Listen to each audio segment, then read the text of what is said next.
حضرت عبداللہ بن مسعود رضی اللہ تعالیٰ عنہ فرماتے ہیں کہ رسول اللہ صلی اللہ علیہ وآلہ وسلم نے ارشاد فرمایا، جنت کے 8 دروازے ہیں، ان میں سے 7 بند ہیں اور ایک دروازہ توبہ کے لیے کھلا ہوا ہے، اور وہ سورج اس مغرب کی جانب سے طلوع ہونے تک کھلا رہے گا۔ حضرت ابو الدرداء رضی اللہ تعالیٰ عنہ فرماتے ہیں کہ رسول اللہ صلی اللہ علیہ وآلہ وسلم نے ارشاد فرمایا، ہر وہ چیز جو انسان اپنی زبان سے نکالتا ہے وہ اس کے لیے لکھ دی جاتی ہے۔ جب وہ کوئی غلطی کرتا ہے پھر وہ اللہ تعالیٰ کی بارگاہ میں توبہ کرنا چاہتا ہے،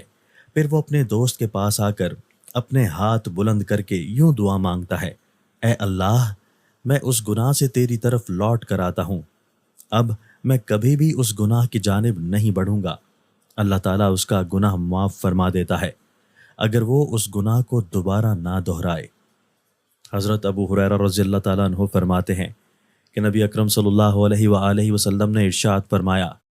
اللہ تعالیٰ کے خوف سے رویا وہ اس وقت تک دوزخ میں نہیں ڈالا جائے گا